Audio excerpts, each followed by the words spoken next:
detected toggle of the day, April the 30th, 7/28.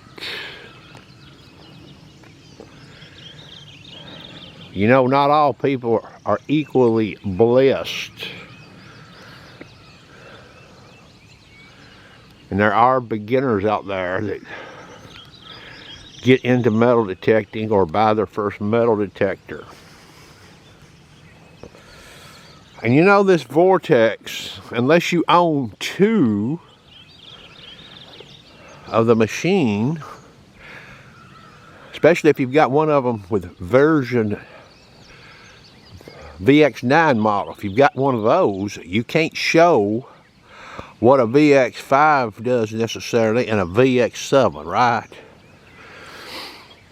Now Calabash could do that because he bought a VX5 and he could upgrade it.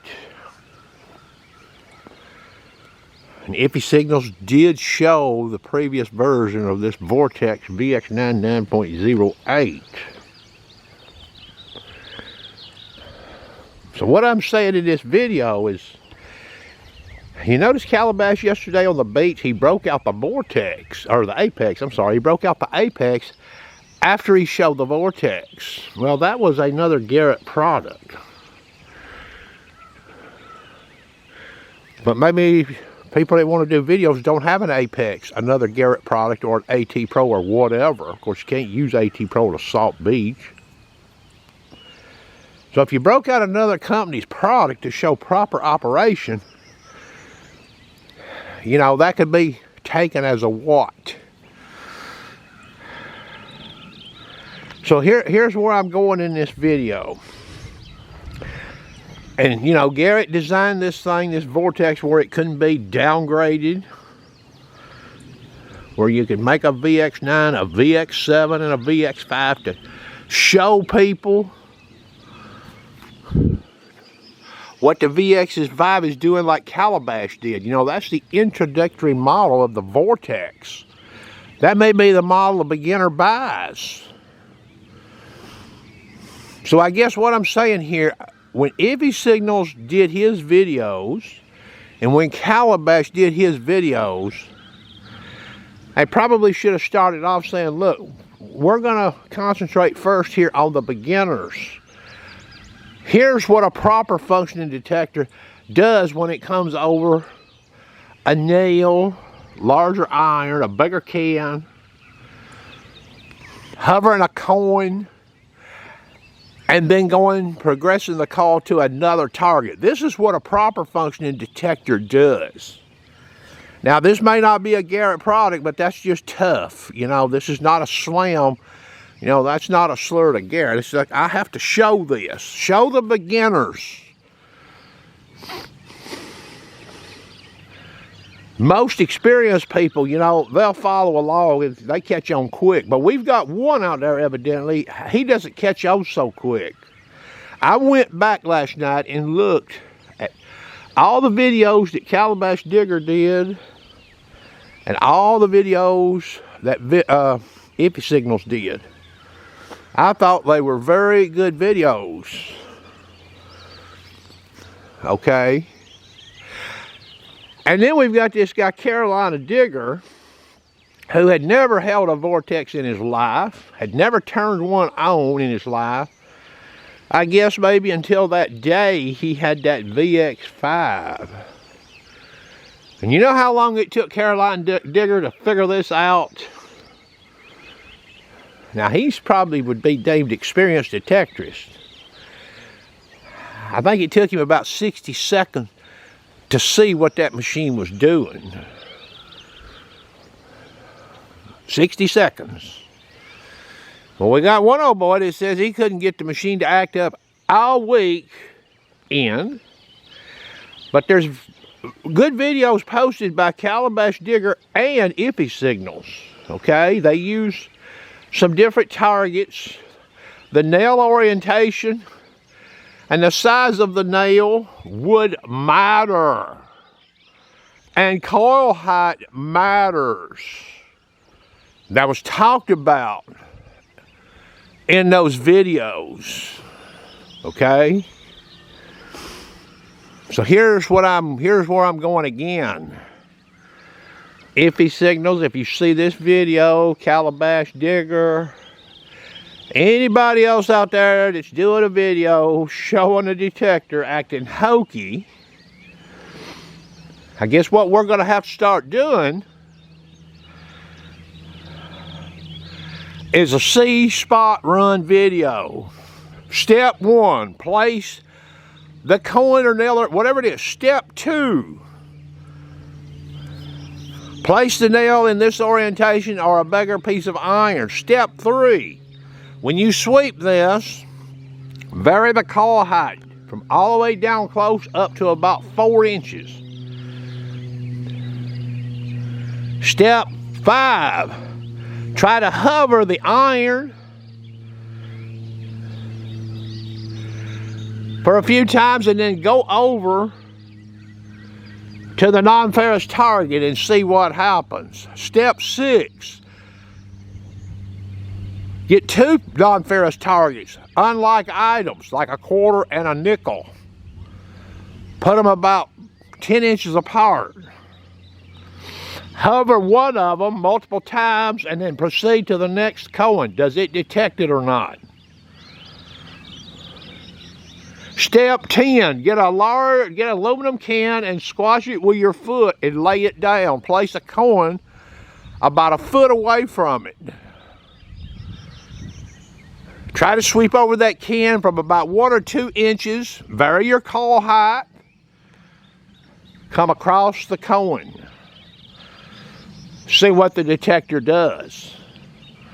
But do all of this when you show this C-spot run video before you proceed with the detector in question that's got the suspected problem. Show a proper functioning detector. Any model you want to use. Okay? So yeah, a C-spot run video, step by step, to spell it out for some of those out there that really needs the extra help. Now, I'm going to conclude this video by saying this, because this happened before. And when Calabash Digger took that VX7 to the Salt Beach, there was one person put a comment in one of his videos saying, well, I expected that. Well, I get that part. Some people may have seen that video as a piling on of this vortex. Well, let me clue you in on something in case you don't know. The Nocta Triple score came out. It had a bug. The bug was caught by Bass Trackerman and was passed to Calabash. And Calabash, just like with this vortex, he just didn't blow it off. He went to the beach immediately to see if he could verify. Salt beach, salt sand. He could. Then he got with the manufacturer. In about 72 hours or less, there was an update online for people to update their machines to get rid of. Now, what was this? This was the machine calling not overly deep non-ferrous targets on a salt beach with a stock coil. You know, a stock coil would have, I guess they sold that machine with 2 coils, but on a beach, you know, you'd probably use a bigger coil. It was calling them iron. Well, guess what? Calabash looked at that detector in the beach program in his backyard where there was no salt in his test garden and the machine wasn't. So when he took that VX7 to the beach, the only way you know how that beach program can respond, 1000% certainty, is to take it to the salt sand, and that's what Calabash did. And he had it ground balanced. Okay? And again, that was some more information for Garrett, if they wanted to go look at it, could look at. I don't know what Garrett knows about this machine. We don't, any of us know.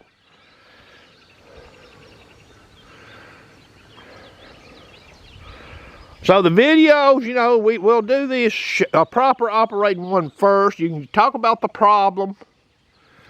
that the Vortex in this case had, and describe, you know, the deal. Like, look, looks like to me, this is what happens. Now, keep this in mind.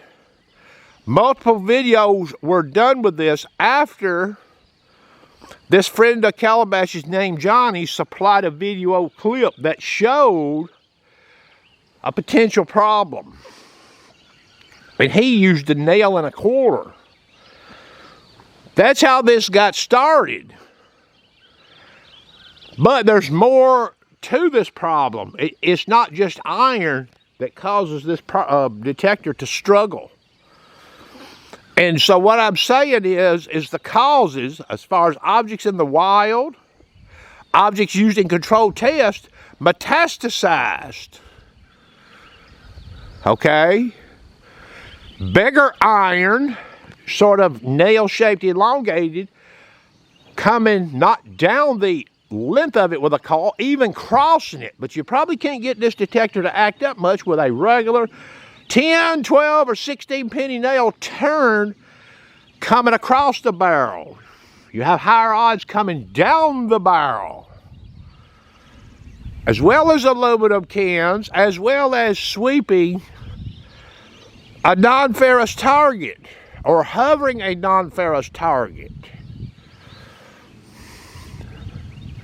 You know, you can hear a target in the wild. Think about what happens.